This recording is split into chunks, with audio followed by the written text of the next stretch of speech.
अस्सलाम वालेकुम दोस्तों, मैं हूं तनवीर अहमद। आज की वीडियो में मैं आपको बताऊंगा कि कोई भी नया प्रोजेक्ट शुरू होता है। नया प्रोजेक्ट शुरू होने के बाद आपको कौन कौन से डॉक्यूमेंट या कौन सी चीज़ें चाहिए होती है, जिसकी बेसिस पे आप जब काम एग्जीक्यूट करवाएंगे तो वो आपको कोई दिक्कत नहीं होगी। अगर प्रोजेक्ट के आप इंजीनियर हैं और आप बिलाशक कॉन्ट्रेक्टर साइड में हो, कंसल्टेंट की साइड में हो, या प्रोजेक्ट की सुपरविजन कर रहे हैं, या क्लाइंट के रिप्रेजेंटेटिव हो, तो इन बेसिक चीज़ों की आपको मालूमात होनी चाहिए। जैसे आप जब काम को एग्जीक्यूट करवाने जाएंगे, काम को सुपरविजन करने जाएंगे, काम को आप टेस्टिंग कमीशन करने जाएंगे, तो ये बेसिक चीज़ें होंगी तो आप काम को समझ सकते हैं। और वो कौन कौन सी बेसिक चीज़ें ये हम देखते हैं। आइए वीडियो को शुरू करते हैं और मालूमात हासिल करते हैं। तो कौन से चीज़ें हमें चाहिए होती है, हमें काम को शुरू करना है या प्रोजेक्ट को स्टार्ट करना है।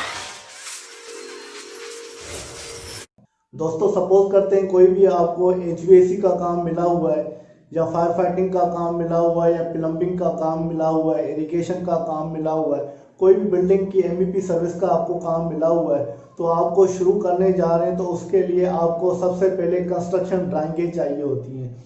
जब काम मिलने से पहले आपको टेंडर ड्राइंग्स मिली होती हैं, तो उसके बाद फिर आपको जब काम अवार्ड हो जाता है तो उसमें कुछ चेंजिंग होती है, वो काम को एग्जीक्यूट करना होता है। एग्जीक्यूट करने से पहले आपको कंस्ट्रक्शन ड्राइंग मिलना ज़रूरी है।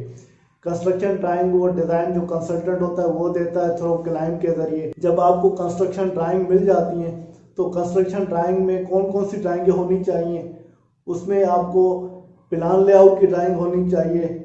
उसमें आपको प्लान लेआउट के बाद वो मिसलेनियस डिटेल जो प्लान की सेक्शनल डिटेल होती हैं, टिपिकल डिटेल होती हैं, वो डिटेल की ड्राइंग होनी चाहिए। उसके बाद आपको आइसोमेट्रिक या स्कीमेट्रिक की ड्राइंग होनी चाहिए, जिसे आपको सारा जो भी सिस्टम आप लगाने जा रहे हैं, फॉर एग्जांपल फायर फाइटिंग का सिस्टम है या एचवीएसी का सेंट्रल एयर कंडीशनिंग का सिस्टम है, वो आपको कॉन्सेप्ट क्लियर हो। और उसके बाद एक ड्राइंग मिसलेनियस डिटेल के अलावा शेड्यूल की ड्राइंग होती है। शेड्यूल की ड्राइंगें होती है, या कहीं वो दूसरे डॉक्यूमेंट में वो शेड्यूल दिए जाते हैं। वो शेड्यूल में क्या चीज़ें होती है, जो भी इक्विपमेंट उस प्रोजेक्ट में लग रहे हैं तो उस इक्विपमेंट की डिटेल दी जाती है। सपोज वहाँ पर पंप लगेगा तो उसमें पंप का फ्लो कितना होगा, हेड कितना होगा, प्रेशर कितना होगा, तो ये टेक्निकल डिटेल दी जाती है। इसी तरह चिलर लगेगा तो उसकी चिलर की डिटेल दी जाती है। चिलर के कितनी कैपेसिटी का होगा, उसमें प्रेशर कितना होगा, और कौन से ब्रांड का होगा, ये सारी चीज़ें बेसिक जो टेक्निकल इंफॉर्मेशन है वो इसमें शेड्यूल वाली ड्राइंग में दी जाती है। तो ये ड्राइंगें आपको एक प्लान लेआउट होना चाहिए, मिसल्यू डिटेल की डिटेल होनी चाहिए ड्राइंग, और स्कीमेटिक या आइसोमेट्रिक व्यू की ड्राइंग होनी चाहिए, और शेड्यूल की ड्राइंग होनी चाहिए। ये कंस्ट्रक्शन ड्राइंग है। जब आपको काम को एग्जीक्यूट करवाना है तो ये ड्राइंग होगी, तो फिर आप काम करवा सकते हैं। मगर जब आप प्रोजेक्ट पे पोस्ट हो गए, प्रोजेक्ट पे डिप्यूट हो गए और आपको ये ड्राइंगें मिली हैं, तो फिर आपको इसको पहले थारोली स्टडी करना है। जो भी क्वेरीज हैं या क्वेश्चन है या ऑब्जर्वेशन है, तो वो आपको नोट आउट करना है, उसकी वर्किंग करनी है। फिर वो वर्किंग या ऑब्जर्वेशन आपको जो डिज़ाइन कंसल्टेंट है उसको भेजनी है या क्लाइंट को भेजनी है, तो वो आपको रेस्पॉन्स में रिप्लाई देगा, और जो भी आपकी ऑब्जर्वेशन है वो क्लियर करेगा, जिससे आपको काम करने में कोई दिक्कत नहीं हो। पहला सेक्शन ये हो गया, तो आपको कंस्ट्रक्शन ड्राइंग इशू हो गई, और ड्राइंग को आपको स्टडी करना है और समझना है। उसके अलावा दूसरी चीज़, आपको टेक्निकल स्पेसिफिकेशन होनी चाहिए। टेक्निकल स्पेसिफिकेशन में क्या चीज़ें होती हैं, जो ड्राइंग इशू हुई है उनकी डिटेल आपको मिलेगी। जो भी सिस्टम आपके प्रोजेक्ट में लग रहे हैं, फॉर एग्जांपल आपका एचवीएसी का सिस्टम है, या एचवीएसी का प्रोजेक्ट है, या फायर फाइटिंग का प्रोजेक्ट है, या इलेक्ट्रिकल का प्रोजेक्ट है, बहरहाल कोई भी प्रोजेक्ट है, तो उसमें जो आपको चीज़ मिली हुई है, सपोज करते हैं आपको एचवीएसी का काम मिला हुआ है, तो उसमें चिलर कौन से लगेंगे, एसी कौन से लगेंगे, पंप कौन से होंगे, पाइप कौन से होंगे, वाल कौन से होंगे, फिटिंग कौन सी होंगी, उसकी डिटेल दी जाती है टेक्निकल स्पेसिफिकेशन में। वो सारी डिटेल को आपको स्टडी करना है। अगर वाल की बात करें तो वाल कौन से टाइप का वाल लगेगा, उसका मटेरियल कौन सा होगा, कौन से ब्रांड का होगा, उसकी प्रेशर रेटिंग क्या होगी या टेम्परेचर रेटिंग क्या होगी, ये सारी डिटेल वो स्पेसिफिकेशन में आ जाती है। और एचवीएसी से रिलेटेड एक एक आइटम की आपको डिटेल होगी। पाइप लगना है तो कौन से मटेरियल का पाइप लगना है, जीआई का लगना है, एमएस का लगना है, यूपीवीसी का लगना है, पीपीआर का लगना है।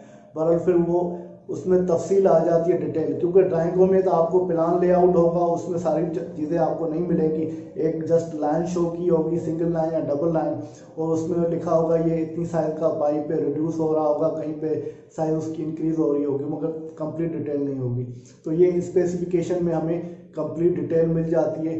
कुछ उसके बाद जो तीसरी चीज़ है वो BOQ है, बिल ऑफ क्वांटिटी जिसे बोलते हैं। BOQ में कोई भी आइटम है, फॉर एग्जांपल हम सपोज कर रहे हैं वो पंप लगा रहे हैं, तो पंप लिखा होगा तो ये सेंट्रीफ्यूगल टाइप का पंप है या पॉजिटिव डिस्प्लेसमेंट पंप है, उसकी कैपेसिटी कितनी है, वो कितने HP का पंप है और कौन से टाइप का पंप है, वो डिस्क्रिप्शन आ जाएगी। और उसमें क्वांटिटी लिखी होगी, ये 1 पंप लगेगा या 2 लगेंगे या 3 लगेगा, वो दिया होगा। फिर उसके यूनिट के बाद फिर रेट दिया होगा, तो इसका रेट कितना है, मतलब उसके पैसे कितने बनेंगे। फॉर एग्जांपल किसी का सपोज करते 1000 रुपया रेट है, 1 यूनिट लग रहा है या 1 पंप लग रहा है, अगर 2 लगेंगे 2000 उसका टोटल अमाउंट आ जाता है। अगर पाइप है उसका रेट दिया जाता है, फॉर एग्जांपल इस पाइप का 1 मीटर का रेट ये है और 100 मीटर लगेगा, उसको 100 से मल्टीप्लाई करके जो अमाउंट आता है। तो ये BOQ में ये सारे जो भी आइटम आपके सिस्टम के लगेंगे, जो प्रोजेक्ट में एग्जीक्यूट होंगे, जिसकी आपको ड्राइंगें इशू हुई हैं, तो वो सारी उसके पैसों के हिसाब से वो वर्किंग होती है। बिल ऑफ क्वांटिटी आपको इस वजह से चाहिए होता है क्योंकि जब आप काम, ज़ाहिर मुफ्त में कोई भी काम नहीं करता, काम के लिए पैसे चाहिए होते हैं, तो पैसे BOQ की मदद से आपको पहले डिसाइड होते हैं तो किसके कितने पैसे होंगे। फिर उस हिसाब से कॉन्ट्रैक्टर जो है काम को एग्जीक्यूट करवा कर फिर ये क्लेम करता है, तो मैंने ये काम कर दिया है। फिर जो कंसल्टेंट है या साइट सुपरविजन में जो सुपरविजन कर रहा है उसको वेरीफाई करता है और रिकमेंड करता है, और क्लाइंट फिर उस पैसों को इशू करता है। टर्म पेमेंट सर्टिफिकेट होता है, उस फॉर्म में ये इशू करता है। और एक दूसरी चीज़ आपको बताना चाहूँगा कि जो BOQ है, बिल ऑफ क्वांटिटी, उसमें सारी चीज़ें इस तरह से लिखी होती हैं जो आप ये काम करवा रहे हैं। फॉर एग्जांपल चिल्लर लगाना है, उन रेटों में सप्लाई भी शामिल होती है, supply, installation, testing, commissioning as per the specification, as per the contract, as per the drawing, as per the manufacturer recommendation, ये सारी उसमें शामिल होते हैं रेट में। तो उसमें आप जो भी इक्विपमेंट सप्लाई कर रहे हैं वो भी इसी में अमाउंट शामिल है, उसकी टेस्टिंग कमीशनिंग कर रहे हैं वो भी इसी में शामिल है, और वो सारी चीज़ें उसमें शामिल है, और फिटिंग वगैरह भी शामिल है, वो सारी डिटेल दी जाती है। अगर कुछ BOQ में डिटेल नहीं होगी तो आपको स्पेसिफिकेशन में देखनी है, क्योंकि BOQ में ये लिखा होता है तो supply, installation, testing, commission as per the specification, drawing और कॉन्ट्रैक्ट एंड मैन्युफैक्चर रिकमेंडेशन। इसका मतलब है कोई चीज़ आपको यहाँ पर डिफ़िकल्टी हो रही है समझने में या अंडरस्टैंड करने में, तो आपको रेफ़र करनी है, ड्राइंग को रेफ़र करनी है या स्पेसिफिकेशन को रेफ़र करनी है, जो या दूसरे डॉक्यूमेंट को रेफ़र करने। क्योंकि BOQ में सारी चीज़ें डिटेल से नहीं लिखेंगे। अगर हर चीज़ BOQ में लिखें तो BOQ एक बहुत बड़ा डॉक्यूमेंट हो जाएगा और दूसरे डॉक्यूमेंट की बनाने की ज़रूरत नहीं। तो कुछ चीज़ें यहाँ पर लिखी होती हैं, कुछ चीज़ें स्पेसिफिकेशन में होती है, कुछ चीज़ें ड्राइंगों में होती हैं, पर इन सबको देखना है, उसके बाद चीज़ें ऑर्डर करनी है। उसका मिसाल मैं एक किस तरह दे दूँ कि कोई भी वाल है, वो लिखा हुआ है आपको बटरफ्लाई वाल 150 का, बटरफ्लाई वाल 150 का, अभी उसकी तफसील नहीं है, तो बटरफ्लाई वाल कौन से मटेरियल का होगा, कितने प्रेशर रेटिंग का होगा, और उसकी दूसरी चीज़ें आपके पास नहीं है, तो फिर आपको स्पेसिफिकेशन देखनी है। स्पेसिफिकेशन में देखेंगे बटरफ्लाई वाल है और ये गियर टाइप का बटरफ्लाई वाल है, लीवर टाइप का बटरफ्लाई वाल है, और इसकी प्रेशर रेटिंग ये है, और कौन से ब्रांड का या कौन सी कंपनी का ये लगाना है, तो ये सारी चीज़ें आपको मिल जाएगी। जब तक ये चीज़ें आपस में आप स्टडी नहीं करेंगे, कंपाइल नहीं करेंगे और समझेंगे नहीं, तो आपको हमेशा चीज़ों को एग्जीक्यूट करवाने के दौरान या काम को इम्प्लीमेंट करवाने के दौरान दिक्कत होती रहेगी। तो आपको पहले ड्राइंगों की मालूमात होनी चाहिए, दूसरी टेक्निकल स्पेसिफिकेशन की मालूमात होनी चाहिए, और तीसरी आपको BOQ की मालूमात होनी चाहिए, और चौथी चीज़ आपको कॉन्ट्रैक्ट डॉक्यूमेंट की मालूमात होनी चाहिए। कॉन्ट्रैक्ट डॉक्यूमेंट में क्या चीज़ें होती है? कॉन्ट्रैक्ट डॉक्यूमेंट में आपको जो कॉन्ट्रैक्ट हुआ होता है कि कॉन्ट्रैक्टर और क्लाइंट के दरमियान जो एग्रीमेंट हुआ होता है, वो सारी चीज़ें होती है। उसमें जनरल कंडीशन ऑफ कॉन्ट्रैक्ट वो मेंशन होती है। जैसे अगर आप पाकिस्तान में प्रोजेक्ट कर रहे हैं तो PEC पाकिस्तान इंजीनियरिंग काउंसिल से रिलेटेड टर्म्स एंड कंडीशन होते हैं, कंडीशन ऑफ कॉन्ट्रैक्ट वो मेंशन होती है।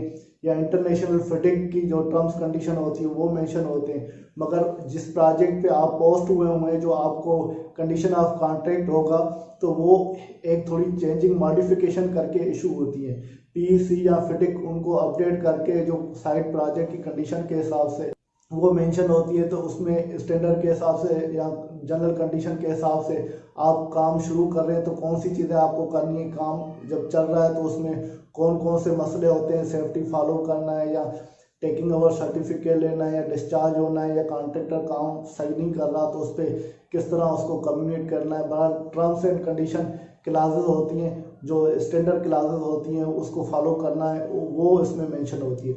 और उसके अलावा लेटर ऑफ एक्सेप्टेंस, जो कॉन्ट्रैक्टर ने काम ले लिया उसमें लेटर एक मिल गया अवार्ड का, वो मेंशन होता है। उसके अलावा ये बॉन्ड्स होते हैं या डेबिट डॉक्यूमेंट होते हैं वो भी मेंशन होते हैं। तो इस तरह की ये जनरल कंडीशन या आप कोई भी वेरिएशन आ रहा है या अटेंडम हुआ है या किक ऑफ मीटिंग के कुछ मिनट्स हैं या कोई चीज़ें वेरिएशन हुई है आपको काम अवार्ड होने के दौरान या काम अवार्ड होने से पहले जो भी कोई चीज़ मॉडिफिकेशन हुई है जिसे अटेंडम का नाम दिया जाता है या कोई और नाम दिया जाता है, वो सारे डॉक्यूमेंट इसमें शामिल होते हैं। अगर ये आपको 4 चीज़ें मिल गई, 4 चीज़ें कौन सी, पहले कंस्ट्रक्शन ड्राइंग और नंबर 2 पे आपको स्पेसिफिकेशन, नंबर 3 पे बीओक्यू और नंबर 4 पे कॉन्ट्रैक्ट जो डॉक्यूमेंट है वो आपको मिल गए। तो जब आप काम को एग्जीक्यूट करवाना जाएंगे या काम को शुरू करेंगे तो इन चीज़ों को आपको थारोली स्टडी करना है, इनको समझना है, जिससे काम आप एग्जीक्यूट करवाएंगे तो वो फिर आप properly as per contract requirement के करवा सकते हैं और सही काम करवाएंगे। अगर इन चीज़ों को आप देखेंगे नहीं और स्टडी नहीं करेंगे, एक तो आपके पहले अपने कॉन्सेप्ट क्लियर नहीं होंगे और जब काम एग्जीक्यूट हो रहा होगा फिर आपको पता नहीं हो रहा होगा तो ये काम जो है as per drawing specification BOQ या जनरल कंडीशन ऑफ कॉन्ट्रैक्ट के हो रहा है या नहीं हो रहा है। उम्मीद है दोस्तों तो ये वीडियो आपको पसंद आई होगी और आपके रिगार्डिंग जब प्रोजेक्ट को स्टार्ट करते हैं तो उसमें कौन से डॉक्यूमेंट चाहिए होंगे तो उसके बारे में आपका कॉन्सेप्ट क्लियर हो गया होगा। इसके साथ तनवीर अहमद को इजाज़त दीजिए, अगली वीडियो तक अल्लाह हाफिज़।